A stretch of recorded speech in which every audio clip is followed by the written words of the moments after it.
당신 같은 년은 당장 꺼져. 왜 자꾸 내 앞에 나타나는 거야? 80줄 넘은 시어머니의 입에서 쏟아지는 욕설이었습니다.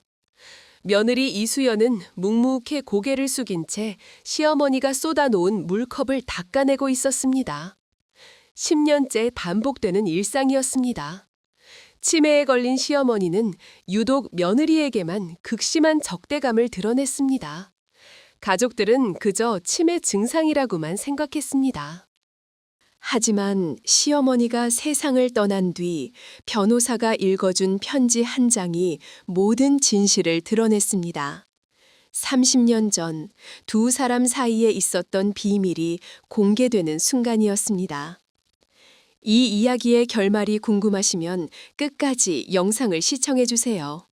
구독과 좋아요는 큰 힘이 됩니다. 행복한 하루가 되길 바랍니다. 지금부터 오늘의 이야기 시작합니다. 오전 10시 이수연은 시어머니의 아침약을 챙기고 있었습니다. 작은 플라스틱 약통에서 하얀 알약 3개와 노란 캡슐 2개를 꺼내 접시에 올려놓았습니다. 어머니, 약 드실 시간이에요.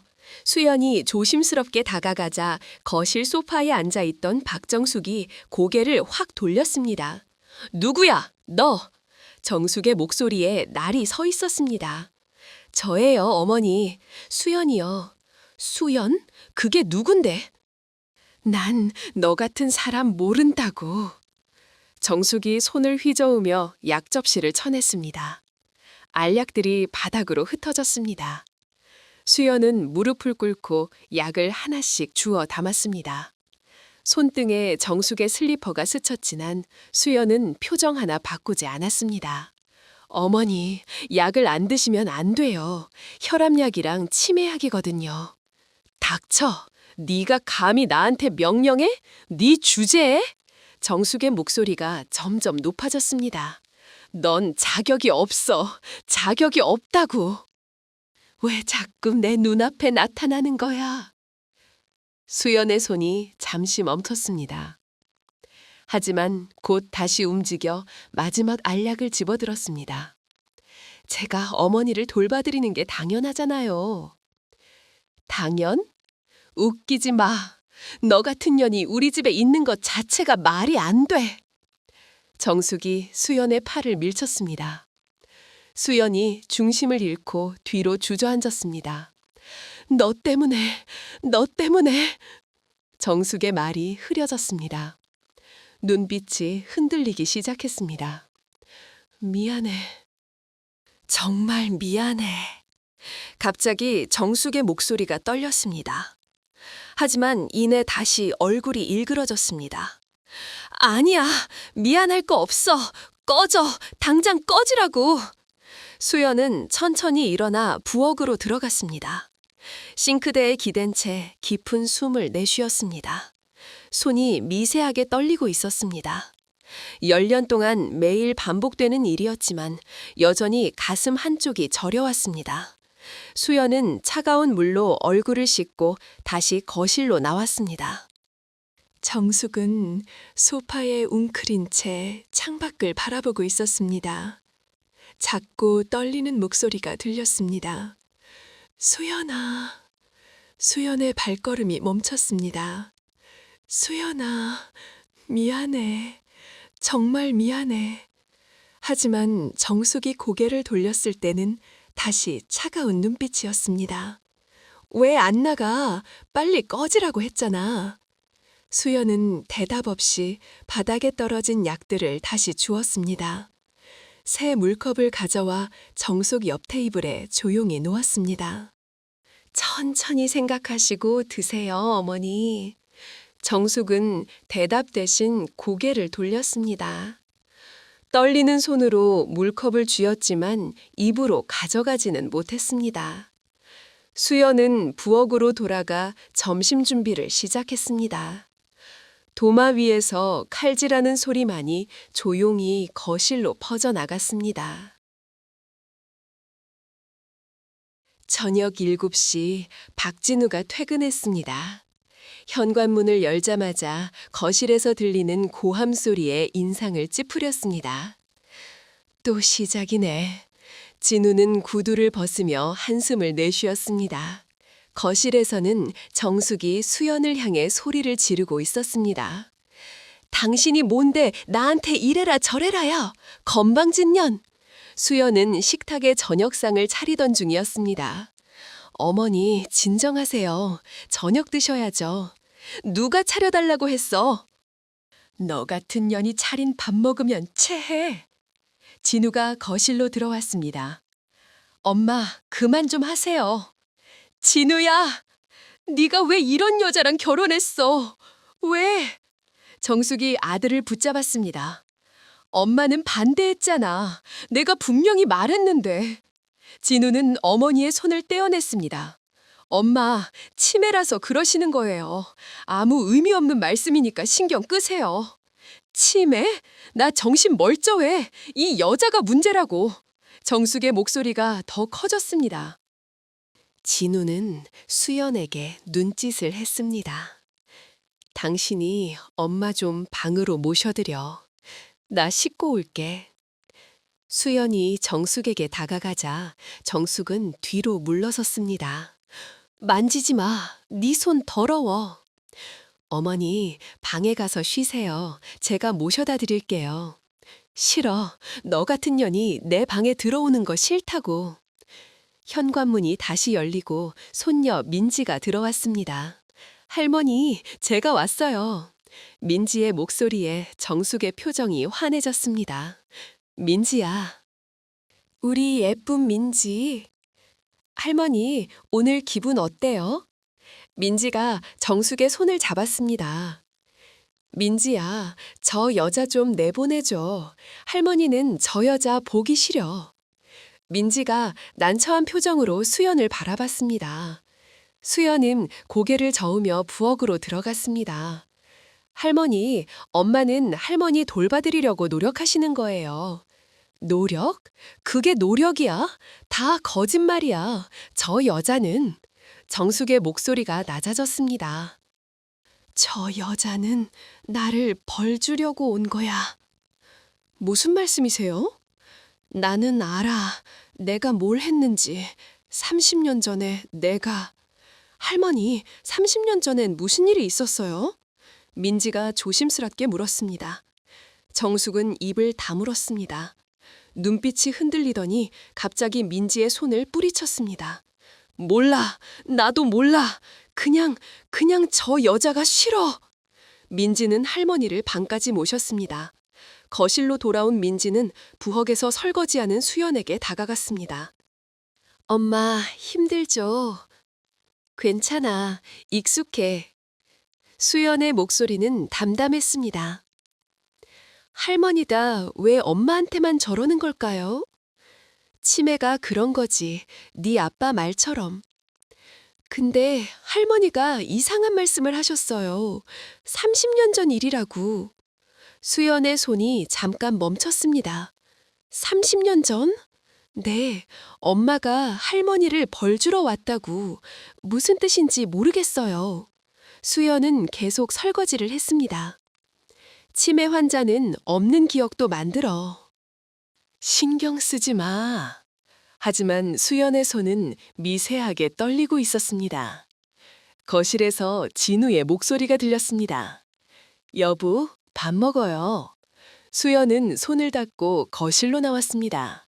진우는 TV를 보며 혼자 저녁을 먹고 있었습니다. 당신은 안 먹어요? 배 안 고파요. 요즘 너무 안 먹는 거 아니야? 괜찮아요. 진우는 더 이상 묻지 않았습니다. 리모컨을 들어 채널을 돌렸습니다. 수연은 소파 구석에 앉아 정숙의 방문을 바라봤습니다. 문 틈새로 희미한 불빛이 새어나오고 있었습니다.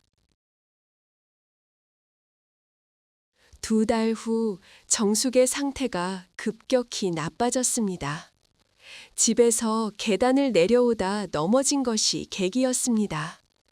다행히 골절은 없었지만 그 후 정숙은 말을 거의 하지 않게 되었습니다. 병원 특실 창가 침대에 정숙이 누워 있었습니다. 눈은 떠 있었지만 초점이 없었습니다. 수연은 병실 의자에 앉아 정숙의 손을 잡고 있었습니다. 어머니, 오늘 날씨 좋아요. 창문 좀 열어드릴까요? 대답이 없었습니다. 수연은 일어나 창문을 조금 열었습니다. 시원한 바람이 들어왔습니다. 어머니, 물 좀 대실래요? 수연이 빨대를 정숙의 입에 가져다 댔습니다. 정숙의 입술이 미세하게 움직였습니다. 물을 조금 삼켰습니다. 잘하셨어요, 어머니. 수연은 정숙의 이마를 닦아주었습니다. 정숙의 눈이 천천히 수연의 얼굴로 향했습니다. 수연. 아주 작은 소리였습니다. 네, 어머니, 제가 여기 있어요. 미안해. 정숙의 눈에서 눈물이 흘러내렸습니다. 어머니, 울지 마세요. 괜찮아요. 아니야, 괜찮지. 않아. 정숙의 손에 힘이 들어갔습니다. 수연의 손을 꽉 쥐었습니다. 너 알아? 뭘요, 어머니? 너 그때 그 아이. 정숙의 말이 끊어졌습니다. 숨이 가빠졌습니다. 어머니, 천천히 말씀하세요. 제가 듣고 있어요. 403호, 그 집 아이. 수연의 얼굴이 굳었습니다. 403호요? 미안해. 너무 미안해. 네가 울고 있었는데. 정숙의 목소리가 떨렸습니다. 나는 문을 닫았어. 모른 척했어. 어머니, 수연의 목소리도 떨리기 시작했습니다. 너는 엄마 아빠가 사고로 그날 정숙은 말을 잇지 못했습니다. 기침이 나왔습니다.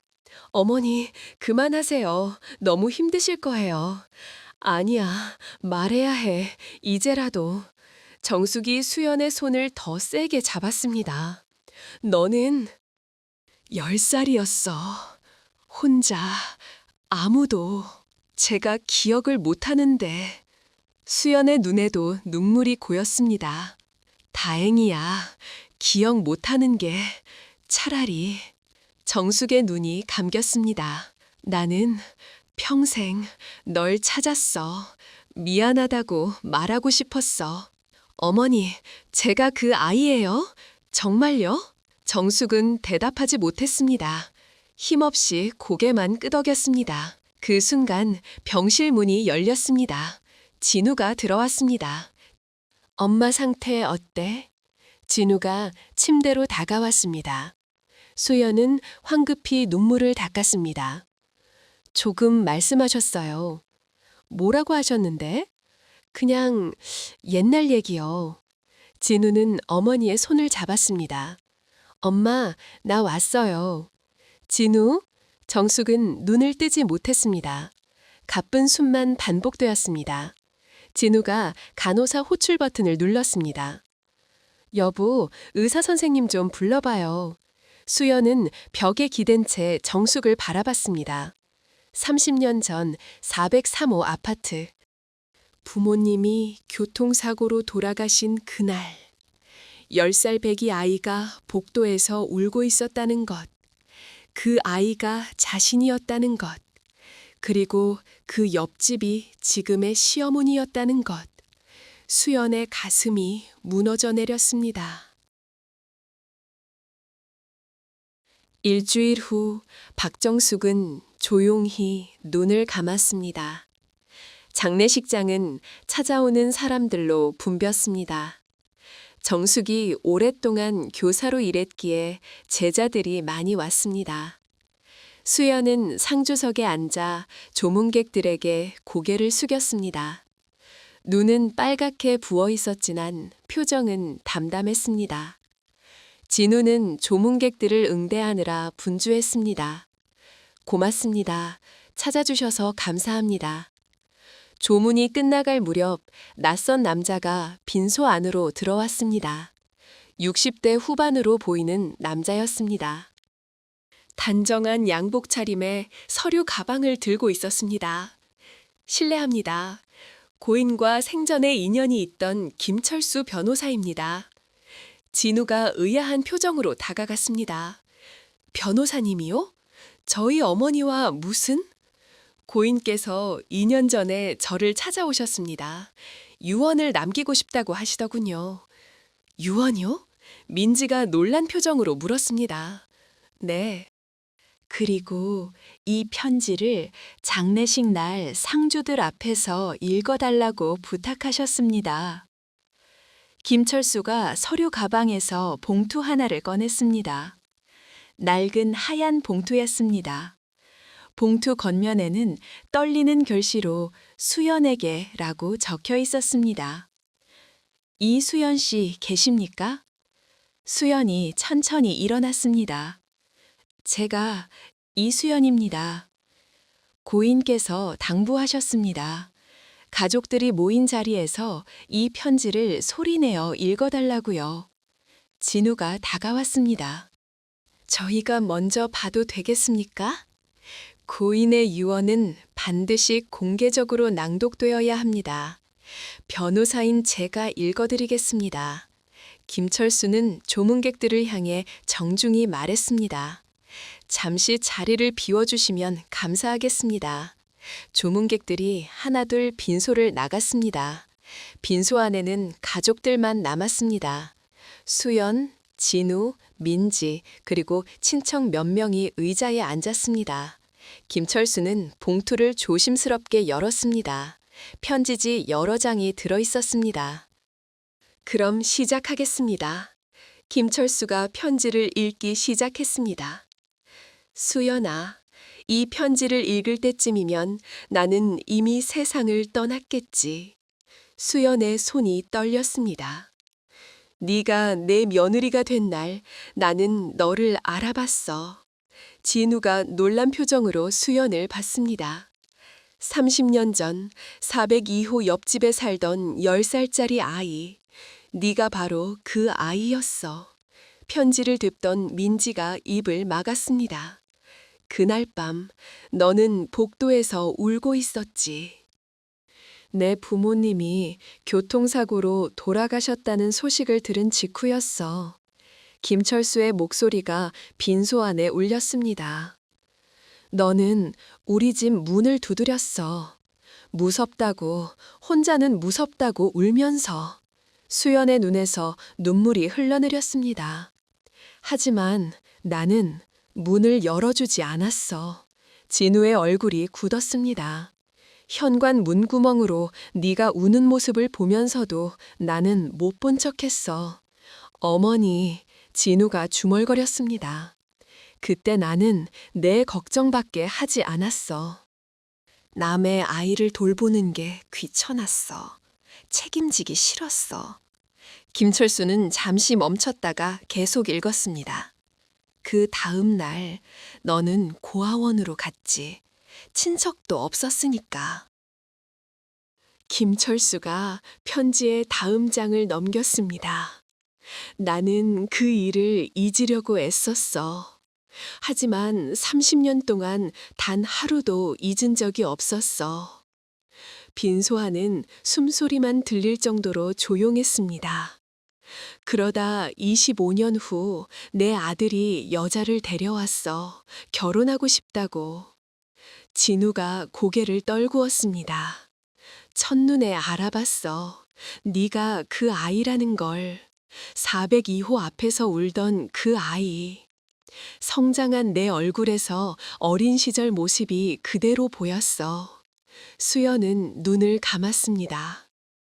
나는 결혼을 반대했어. 하지만 이유를 말할 수 없었지.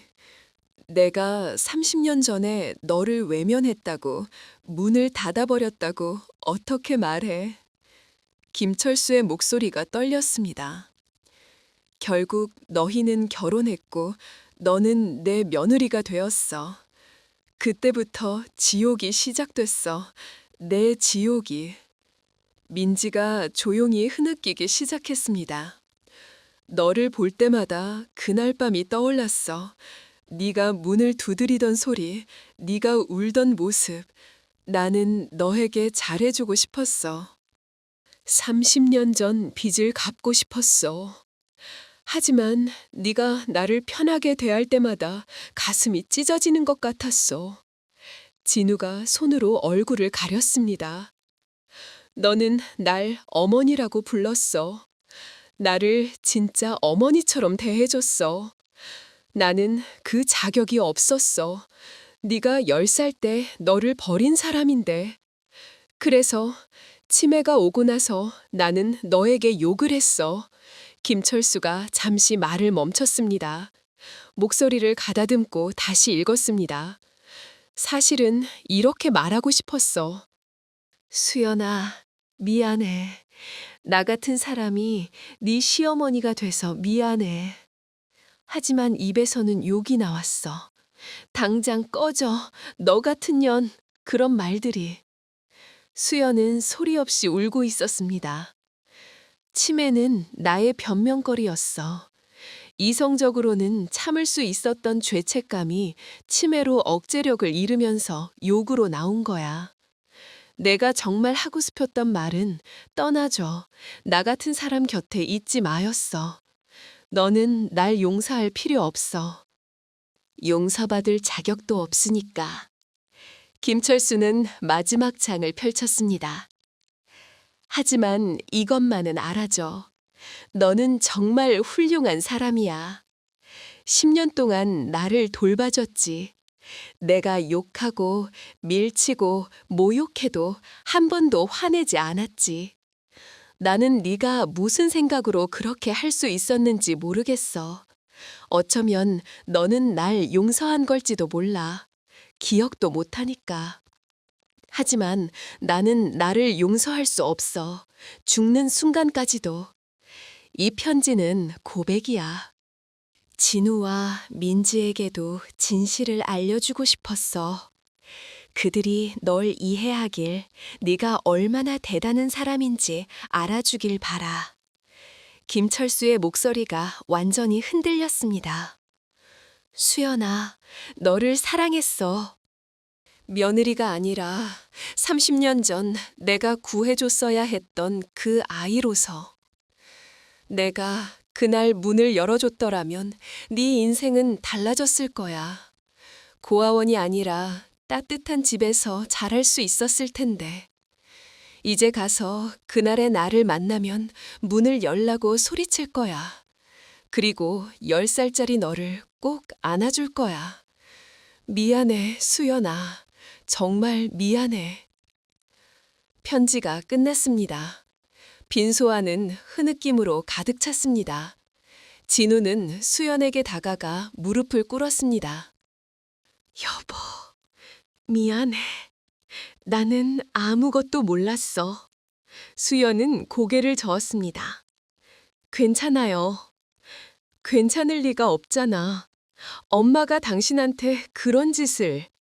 어머니도 괴로우셨을 거예요. 민지가 수연을 껴안았습니다. 엄마, 엄마. 민지는 말을 잇지 못하고 울기만 했습니다. 김철수는 편지를 다시 봉투에 넣어 수연에게 건넸습니다. 고인께서 이 편지를 평생 간직하라고 하셨습니다. 그리고 이것도 드리라고 하셨습니다. 김철수가 작은 상자를 꺼냈습니다. 상자 안에는 낡은 열쇠가 들어 있었습니다. 이게 뭐예요? 수연이 떨리는 손으로 열쇠를 받았습니다. 고인께서 30년 전 살던 아파트 402호 열쇠를 보관하고 계셨습니다. 아파트는 이미 재건축됐지만 고인은 이 열쇠를 버리지 못하셨다고 합니다. 수연은 열쇠를 꽉 쥐었습니다. 30년 전 그날 밤 이 열쇠로 열리는 문 앞에서 10살 소녀가 울고 있었습니다. 그 문은 끝내 열리지 않았습니다. 하지만 지금 30년이 지나서야 그 문이 열렸습니다. 장례를 치른 지 한 달이 지났습니다. 수연은 정숙이 살던 방을 정리하고 있었습니다. 옷장에서 오래된 앨범을 꺼냈습니다. 앨범을 펼치자 낡은 사진들이 나왔습니다. 30년 전 아파트 사진들이었습니다. 402호 현관 앞을 찍은 사진도 있었습니다. 수연은 사진을 오래 들여다봤습니다. 어렴풋이 기억이 떠올랐습니다. 좁은 복도, 형광등 불빛, 차가운 문. 엄마, 민지가 방으로 들어왔습니다. 괜찮아요? 응. 괜찮아. 수연이 미소 지었습니다. 할머니 물건 정리하는 거 도와줄게요. 민지가 옆에 앉았습니다. 엄마, 할머니가 진짜 하고 싶었던 말이 뭐였을까요? 글쎄, 아마도 수연은 사진을 내려놓았습니다. 문을 열어줄 걸 그런 말 아니었을까? 엄마는 할머니를 용서했어요? 수연은 잠시 생각했습니다. 용서할 게 없었어. 난 기억도 못했으니까. 그래도 할머니는 평생 괴로워하셨잖아요. 그게 어머니의 벌이었겠지. 수연이 창밖을 바라봤습니다. 하지만 이제는 편하셨으면 좋겠어. 그 문을 열지 못한 자신을 용서하시고. 민지가 수연의 손을 잡았습니다. 엄마는 정말 강한 사람이에요. 강한 게 아니라 그냥 살아온 거지. 수연이 민지의 손을 꽉 쥐었습니다. 사람은 다 자기 방식으로 살아가잖아. 나도 그랬고, 어머니도 그랬고.